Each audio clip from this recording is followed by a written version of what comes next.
Hi అండి, నమస్తే. Welcome back to our channel star Anu home.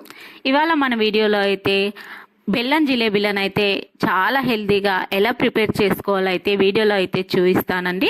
కేవలం మైదా పిండి లేకుండా ఆశీర్వాద్ గోధుమ పిండితో అయితే ఈ బెల్లం జిలేబీలను అయితే ప్రిపేర్ చేశానండి. అలానే నానబెట్టే పని లేదు, టైము ఎక్కువ అవసరం లేదండి. జస్ట్ 5 మినిట్స్లో అయితే చాలా సింపుల్ వేలో అయితే నేను ఈరోజు బెల్లం జిలేబీలను అయితే చాలా అద్భుతంగా అయితే చూపించబోతున్నానండి. ఇప్పుడు మనం వీడియోలోకి అయితే వెళ్ళిపోదాం. వీడియోలోకి వెళ్ళే ముందు వీడియో నచ్చినట్లయితే లైక్ చేయండి. చూడండి, ఇక్కడ నేను ఒక కప్పు దాకా బెల్లాన్ని అయితే మెత్తగా దంచుకొని పక్కన ఉంచుకున్నాను. ఒక ప్యాన్ అయితే పెట్టేసుకొని స్టవ్ ఆన్ చేసి ప్యాన్ పెట్టేసుకొని ఒక ప్యాన్ పెట్టుకున్న తర్వాత ఈ కప్పు బెల్లాన్ని అయితే ఆ బౌల్లో అయితే వేసేసుకున్నాను. అలానే ఒక కప్పు బెల్లానికి వచ్చి అరకప్పు దాకా బెల్లం వాటర్ని అయితే వేసుకున్నానండి. చూడండి, బెల్లం మొత్తం కరిగేలాగా మంట సిమ్లో ఉంచి అయితే బెల్లాన్ని కరిగించుకున్నాను. ఇక్కడ గుర్తుపెట్టుకోవాల్సిన విషయం ఏంటంటే, మీరు బెల్లం నలకలు అవి ఉన్నట్లయితే ఫిల్టర్ చేసుకోవచ్చండి. నాకైతే చాలా నీట్గా ఉంది బెల్లం వచ్చేసి, అందుకని నేను ఫిల్టర్ చేసుకోవడం లేదు. అలానే ఒక చిటికెడంతా ఫుడ్ కలర్ని అయితే యూజ్ చేశానండి. ఒక 5-6 నిమిషాలు ఉడికిన తర్వాత మనకైతే బెల్లం పాకైతే ఈ విధంగా జిగటుగా ఒక తీగలాగైతే రావాలండి. ఇలా తీగలాగా వచ్చిన తర్వాత మీరు హాఫ్ లెమన్ అయితే పిండేసుకోవచ్చండి. నేనైతే ఇన్స్టెంట్గా చేస్తున్నాను కాబట్టి నాకైతే ఏం అవసరం లేదని నేనైతే వేసుకోవడం లేదండి. అలానే 2-3 యాలక్ బుడ్డలను అయితే దంచేసుకొని ఈ బెల్లం వాటర్లో అయితే యాడ్ చేసుకోవచ్చండి మీ దగ్గర ఉన్నట్లయితే, లేకపోతే స్కిప్ చేయండి.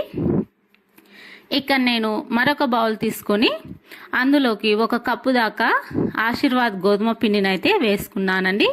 ఆశీర్వాద్ గోధుమ పిండిని వేసుకున్న తర్వాత ఒక పెద్ద టేబుల్ స్పూను నెయ్యిని అయితే యాడ్ చేశానండి. మీ దగ్గర చిన్న స్పూన్ ఉన్నట్లయితే 2 టేబుల్ స్పూన్ల నెయ్యిని అయితే యాడ్ చేసుకోండి. ఇప్పుడు ఒక ఈనో ప్యాకెట్ అయితే మొత్తం ఈనో ఒక 8 రూపీస్ ప్యాకెట్ పొడిని అయితే మొత్తం వేసేసుకున్నానండి. ఇలా వేసుకున్న తర్వాత పిండంతా ఈనో పౌడర్ ప్లస్ నెయ్యి కలిసేటట్లుగా అయితే కలుపుకోవాలి చేత్తో. ఇలా చక్కగా కలిపేసుకున్న తర్వాత కొద్దిగా వాటర్ వేసుకుంటూ పిండిని అయితే రిబ్బన్ కన్సిస్టెన్సీ వచ్చే వరకు అయితే కలుపుకోవాలి. ఎక్కడా కూడా ఉండలేనట్లుగా చూసుకోండి. మీ దగ్గర విస్కర్ ఉన్నట్లయితే విస్క్తో కలుపుకోవచ్చు, లేనోళ్ళు అయితే స్కిప్ చేసి చేత్తో కూడా కలుపుకోవచ్చు అండి. చూడండి, జస్ట్ కూడా ఉండలైతే అస్సలు ఉండకూడదండి. ఇలా కలిపి పక్కన ఉంచుకోవాలి. ఇప్పుడు స్టవ్ పైన ప్యాన్ పెట్టేసి డీప్ ఫ్రైకి సరిపడా ఆయిల్ వేసుకోవాలి. ఆయిల్ హీట్ అయిన తర్వాత ఇలా కవర్ని అయితే నేనైతే ఈ కవర్ని నేనే రెడీ చేసుకున్నానండి, ఇడ్లీ కవర్ని. మీ దగ్గర పాల ప్యాకెట్ ఆయిల్ ప్యాకెట్ ఉన్నట్లయితే వాటిలో కూడా వేసుకోవచ్చు, లేదంటే సాస్ బాటిల్స్ కూడా యూజ్ చేయొచ్చండి జిలేబీలు ప్రిపేర్ చేసుకోవడానికి. ఈ కవర్ని ఎలా ప్రిపేర్ చేశానో నేను లాస్ట్లో కూడా వీడియో అయితే పెడతానండి. వీడియో పెట్టలేని సమయాన కనీసం షార్ట్ వీడియో లాగైనా పోస్ట్ చేస్తానండి ఇది ఎలా ప్రిపేర్ చేశానో.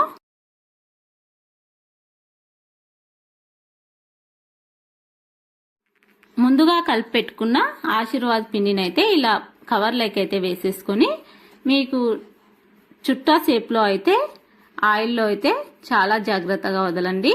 మనకు సాస్ బాటిల్ అయితే చాలా చక్కగా వస్తాయంటారు, కానీ నా దగ్గర ప్రజెంట్ లేదండి. నేను అందుకని చెప్పేసి ఇలా కవర్ని అయితే ప్రిపేర్ చేసుకున్నాను.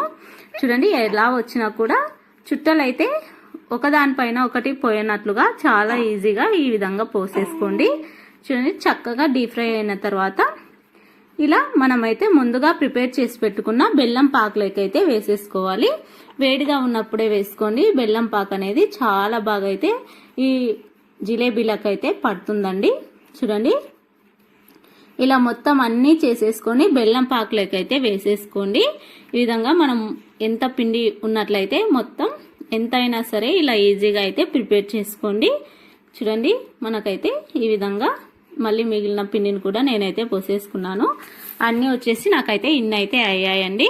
చూడండి, చాలా సింపుల్గా అయితే మనం ఇంట్లోనే చాలా ఈజీగా అన్ని ఇంట్లో ఉన్న వాటితోనే చాలా ఈజీగా అయితే పిల్లలకైతే ఈవినింగ్ స్నాక్ లాగా కానివ్వండి, ఇంట్లో పిల్లలైనా సరే పెద్దవాళ్ళైనా సరే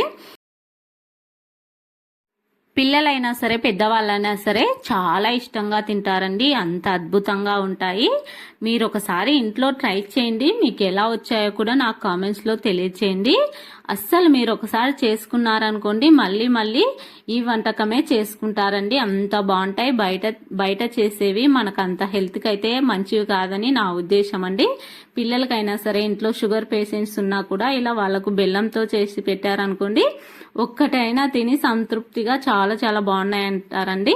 వీడియో నచ్చినట్లయితే లైక్ చేయండి. ఇలాంటి మరిన్ని వీడియోస్ కోసం ఛానల్ సబ్స్క్రైబ్ చేసుకోండి. Thank you for watching friends.